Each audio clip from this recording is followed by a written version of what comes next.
Good afternoon, ladies and gentlemen. For those of you I have not had the honor of meeting, my name is John Allen. I'm the president of the Brookings Institution. It's a great pleasure to welcome you all today to our event, How Congress Can Support the Middle Class American.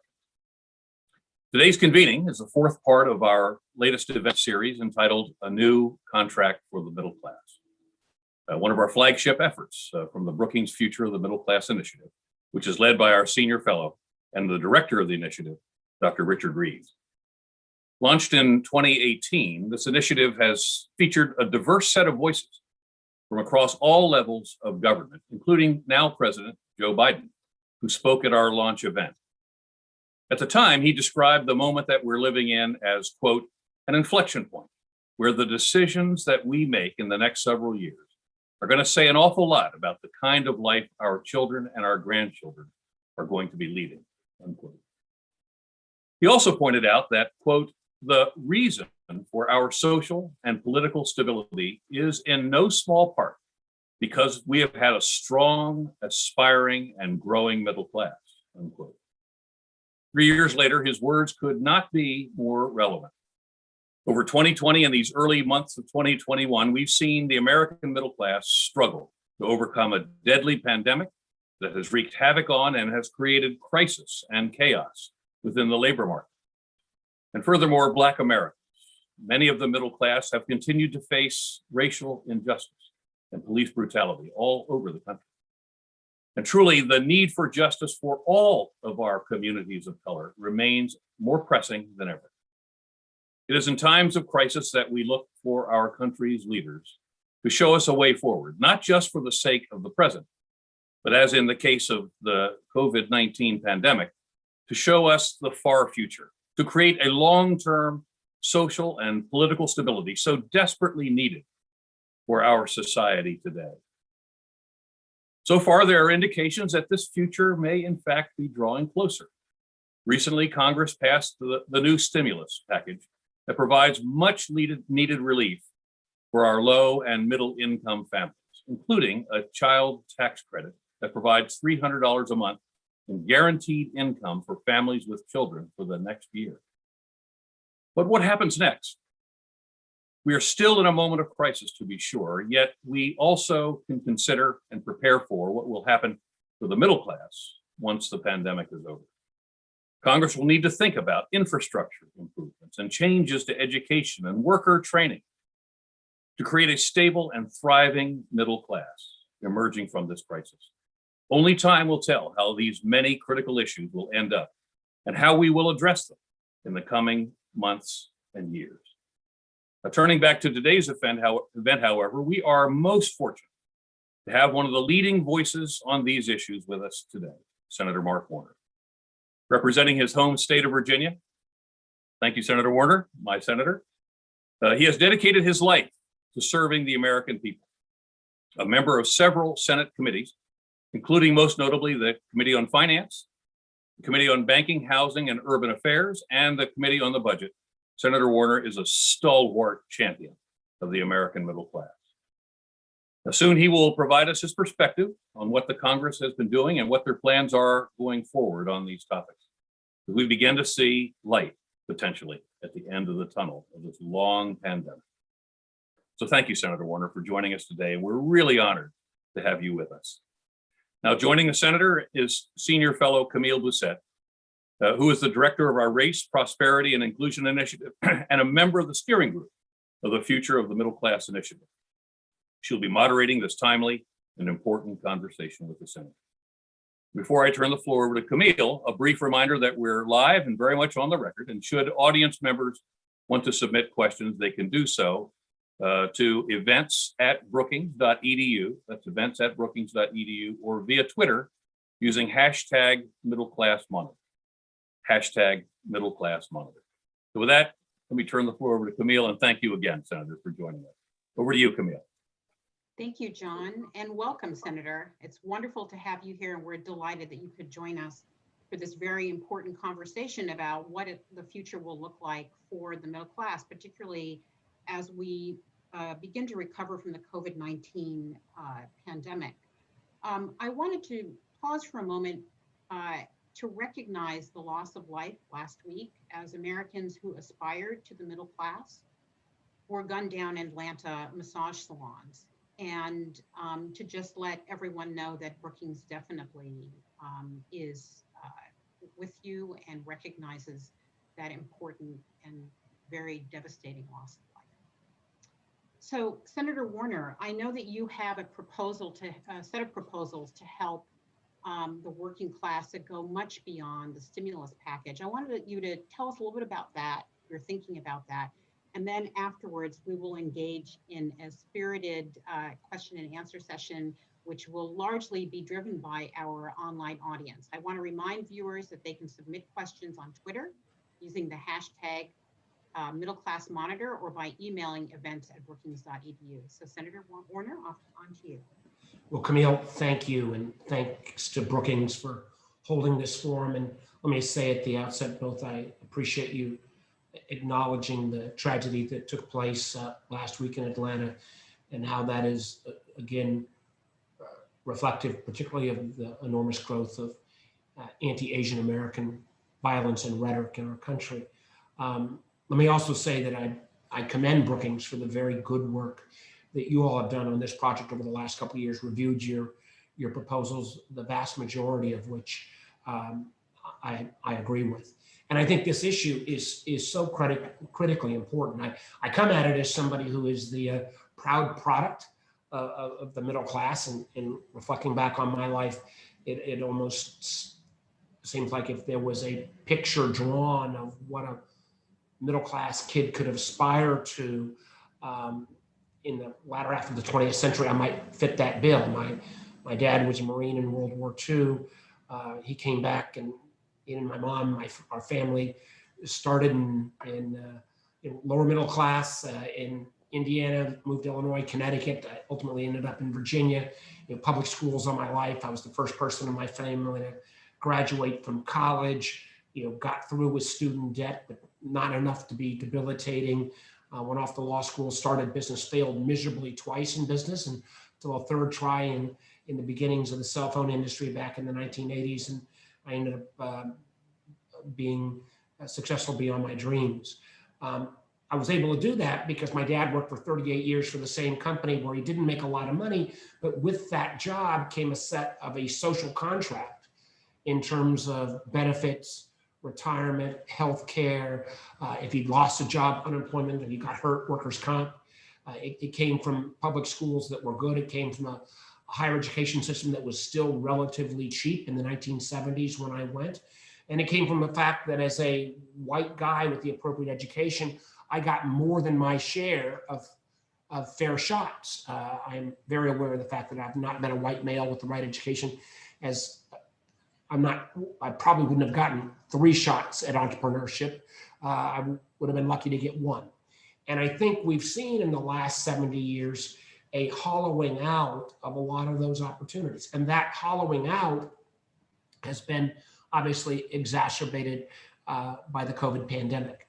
So I want to touch briefly, so we can have as much time as possible for our conversation, on some work that I've been working on over literally the last 4.5 years to really rethink how do we recreate that opportunity economy? How do we actually even go more deeply and look at our system of capitalism? And I say this as somebody who's benefited from American capitalism, but how do we make capitalism work for more people? I start that with, and the first point I want to raise, and I think the Brookings has done some work on this as well, is acknowledging that the nature of work has changed.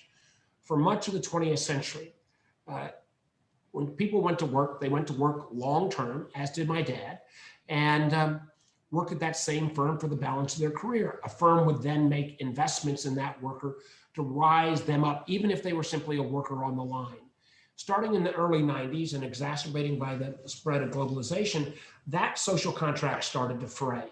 And increasingly, all work that was not critical to a corporate's bottom line was outsourced, either literally in terms of jobs being sent abroad, or figuratively as work, janitorial work or food service work or other non-service work was taken away from the corporate umbrella and moved into consulting type arrangements.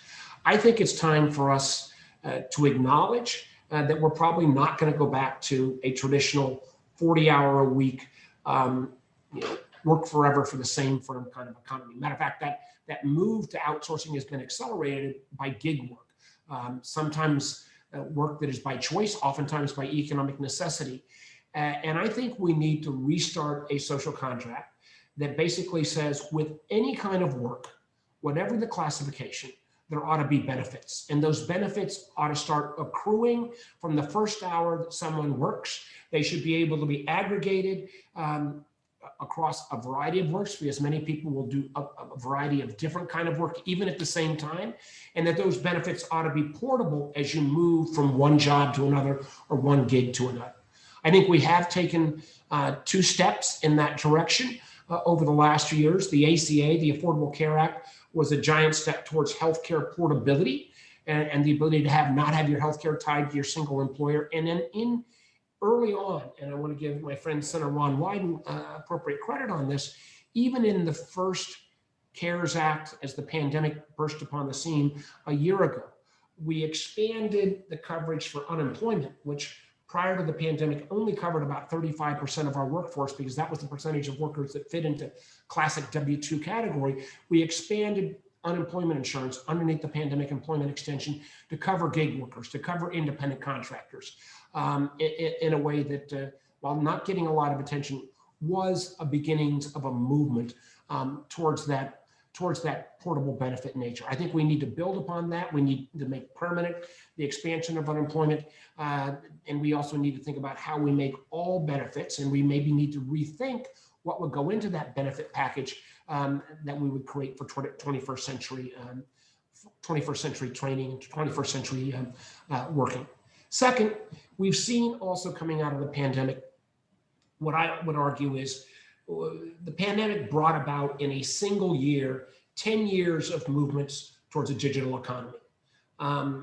We've seen that now in terms of the need for broadband, how that is a economic necessity, not a nice to have at this moment as we study, work, or receive healthcare benefits remotely. We need to make sure broadband becomes ubiquitous.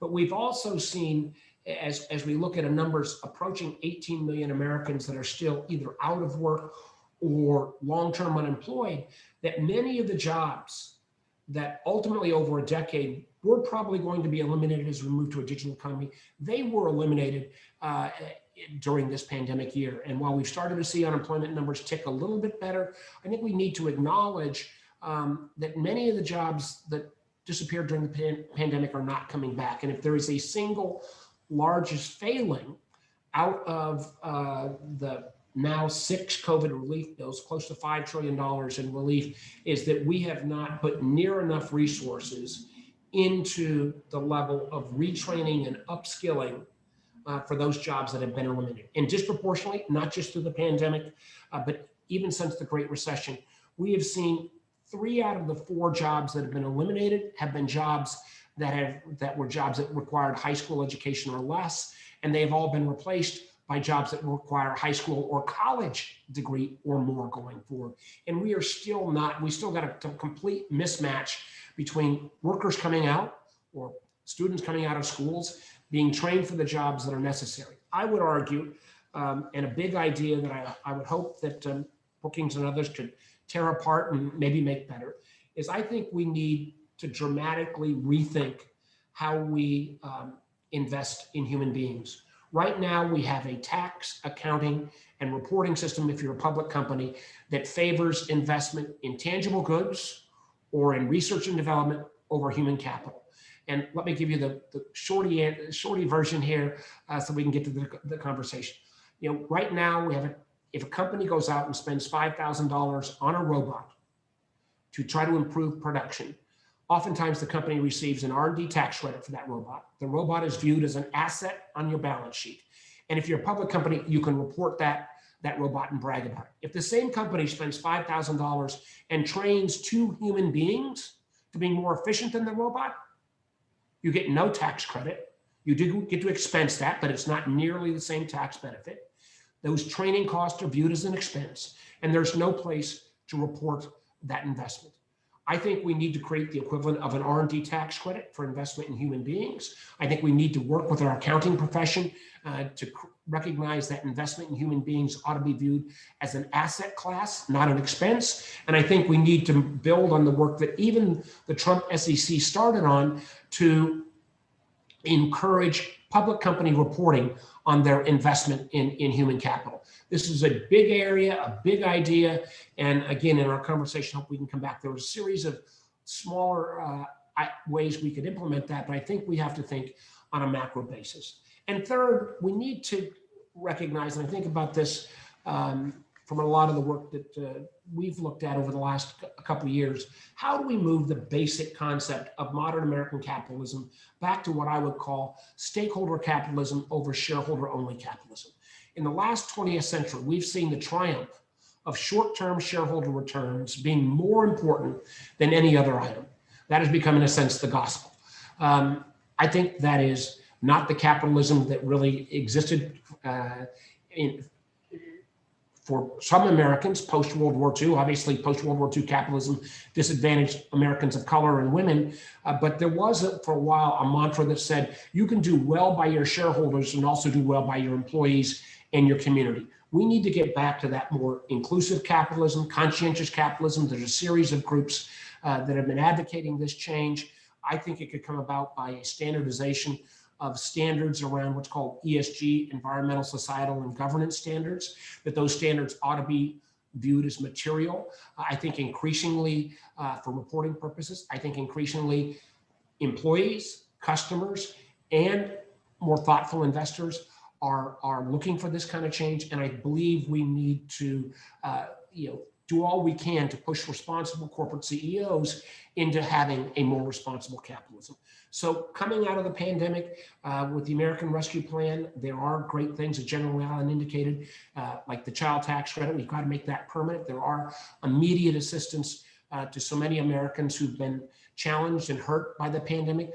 What we now need to do is build upon that and move to the structural changes. And those structural changes, I would again argue, should be portable benefits, and benefits that can aggregate and go with any type of work, no matter what kind of classification, a complete change in the tax accounting and reporting system for investment in human capital, and a move within the overall structure of capitalism to bring about a more inclusive capitalism that includes all stakeholders, not just shareholders. All of that, I believe, Camille, would lead us to a resurgence of a middle class. And we all obviously have to do this in a way that recognizes that the recovery we've seen so far has been disproportionately benefiting higher income, whiter populations, and that I've got a series of other ideas on how we will grapple with some of those disparities, which I hope we can get to in this conversation.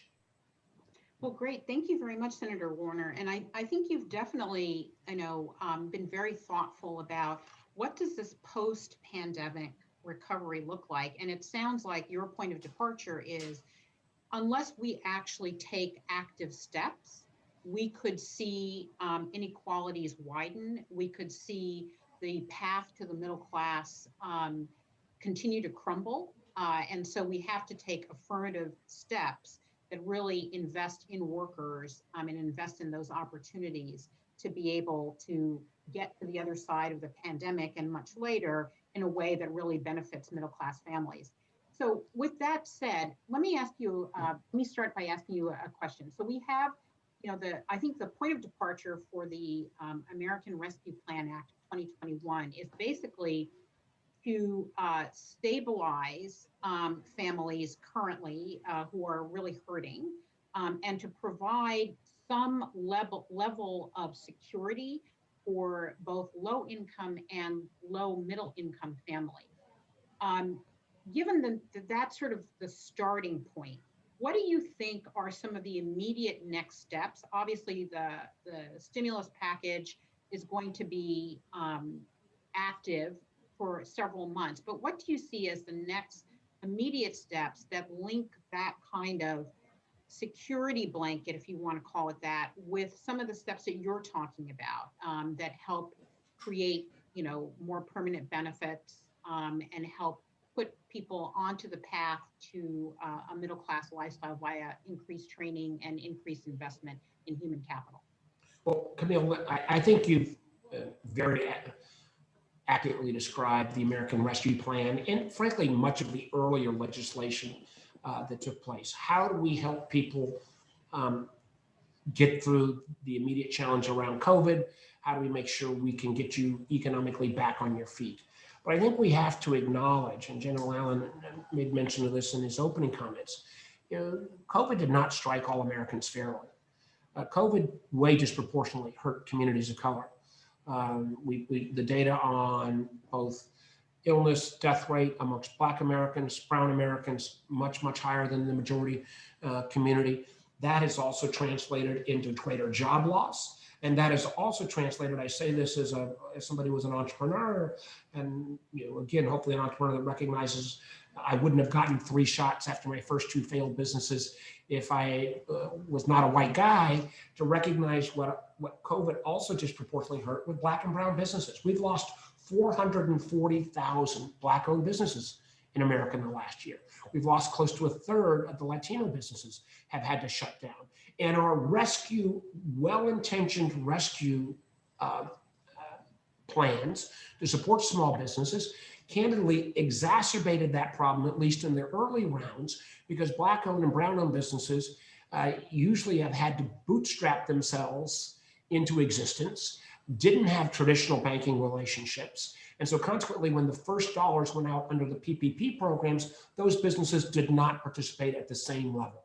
Now, good news is there were efforts in the subsequent bills, both the December bill, the bipartisan bill that I helped put together, and the American Rescue Plan, to shore that up in terms of trying to target smaller businesses, minority businesses, but again, with mostly stopgap relief. One of the things that didn't get a lot of attention that I was very proud to have gotten into the December bill was $12 billion to fund Black-owned banks in this country and community development financial institutions. CDFIs, by definition, lend to low-income and low and moderate income communities, oftentimes to those businesses that may not have a traditional banking relationship. We got $12 billion, $3 billion in grants, $9 billion in tier 1 capital that will go into the CDFIs that will actually increase their lending capacity by about $90 billion. This will increase the capacity of this sector by about 40%. Not a full set solution, but a long-term structural change. If we can combine that along with some of the, frankly, at this point, more advertising than actual works of large banks who are saying they want to lend more to minority business communities.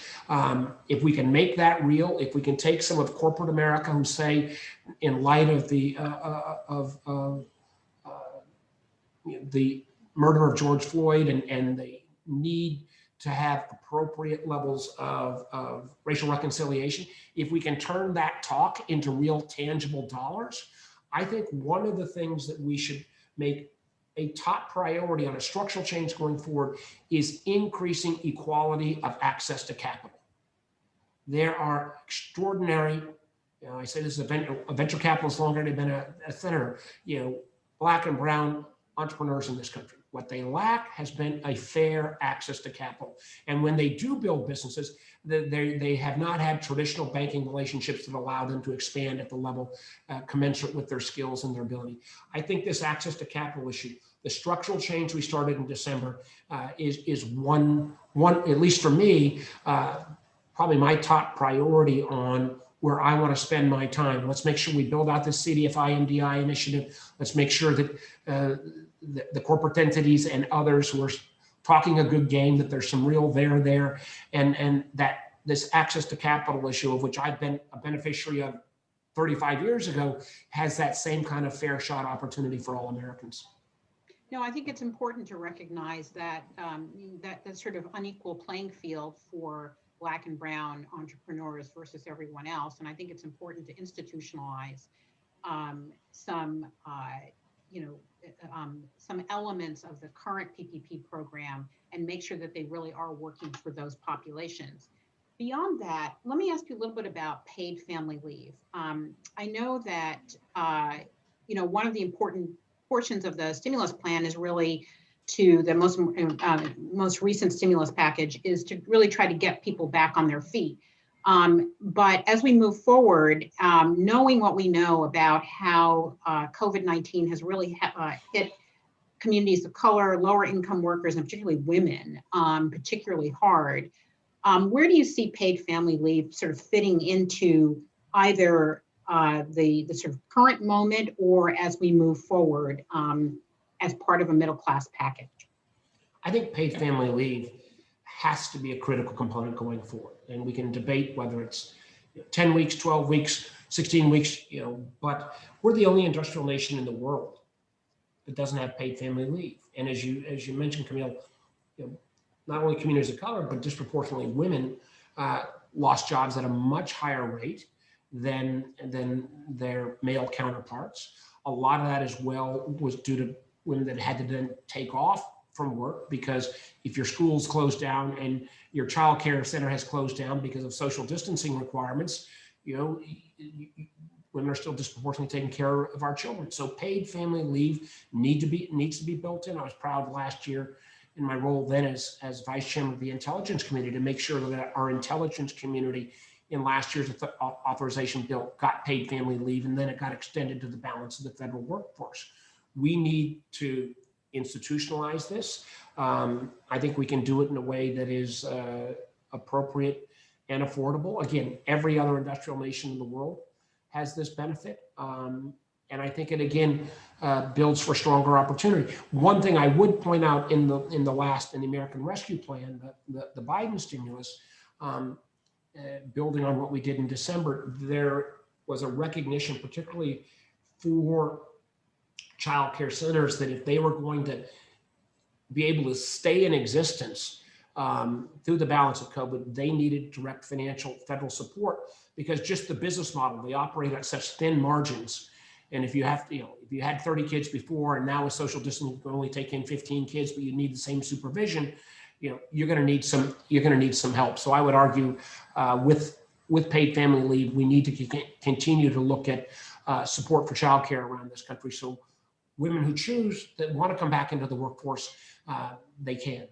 Yeah, no, that's absolutely important. I know we don't have a lot of time left, but I do want to ask you a question about how we get workers to be much more agile as the economy and as technology changes. And I know that you have thought a lot about how is it that we get the right skill set, we get people to embrace lifelong learning, that we get employers to actually invest in workers. Can you talk a little bit about some of those proposals that are really trying to align worker skill sets with an evolving economy and an evolving technology economy in particular? Well, McKinsey did very good studies prior to COVID that showed about a third of the work in America, third of the jobs in America will change by 2030. Doesn't mean they're all going to be replaced, but they're going to change. And my point about moving towards that digital economy, 10 years worth of movement in 1 year brought about by COVID because of this dislocation, gives a real impetus for us to make these kind of changes and investments. So one, I do think at a macro level, if we give companies that invest in their workers a tax credit rather than simply a tax deduction, if we think about investing in human capital as an asset class rather than an expense class, that is the broad-based idea that I think will generate a lot of activity. Again, reminding people that back in the 1970s, the R&D tax credit was viewed as a radical idea fought by the accounting community because they thought it was too squishy. Well, I know there's some questions around training the same way. I think we can figure it out. But we can't just rely only upon the workforce or only upon the employers. I've got also legislation that would create individualized training accounts. I know the Brookings folks have got a similar type where there would be potentially a worker contribution, a employer contribution, and potentially a federal government contribution that would give that worker the flexibility to actually change careers midstream. And you've got to build in both the the ability to fund that, but also the time flexibility. And third, I think we need to do a much better job, particularly for mid-career workers, of explaining that, because we're moving into a technology-based workforce does not mean everybody has to become a computer coder. In Southwest Virginia, we've got that was one of the strongest areas of our coal economy. Many of those jobs have disappeared, but many of the skills you learned as a coal miner, machining skills, dexterity skills, can be used, whether it's on clean energy provisions. We're now trying to build the largest wind turbines off the East Coast, off the coast of Virginia. I think it would be great if those wind turbines were actually made in Appalachia. So working with a workforce that sometimes feels intimidated and feels like everyone going forward is going to require complete computer coding skills is really important. I think about the fact that in Virginia, we have about 42,000 unfilled cybersecurity jobs. About half those jobs only require a 2-year degree, not a 4-year computer science degree. So I think there is an important education component. What we've lost at times is, whose responsibility is it going to be to educate the workforce about what the jobs, not only of the future decades from now, but the jobs literally coming out of COVID are going to look like, and where are we going to find that funding? That is, again, I would argue, one of the areas we've fallen short of the $5 trillion we've spent. If we put a trillion of that into worker retraining for many of these jobs, particularly in hospitality and otherwise, that might not be coming back, and invested that directly in workers, I think we would have been in a stronger spot going forward. Well, I know you're going to continue to champion these kinds of proposals. The mark of a good conversation is that it always feels like it ends a little too early. But Senator Warner, I want to thank you for joining us here today. And I do want to invite you again to come back and join us as your proposals continue to evolve. And we would be more than happy to have you back on here as we discuss the future of the middle class. Thanks to everybody for joining us. And Camille, can I make one last point? Just one thank you, and thank Brookings for the great work you're doing. But I think these ideas, whether we're talking about portable benefits or investment in human capital or more inclusive capitalism and some of these projects, they do also have the opportunity not to fall upon the traditional, conservative versus liberal, left versus right line. These are much more a future versus past conversation. And I think if we can posit them that way, we can find the kind of political willpower across party lines to get this done. And again, commend the great work that you're doing. well, excellent. That's a great hopeful note on which to end. Thank you very much, Senator Warner. Thank you. Thank you, everybody. Have a nice afternoon.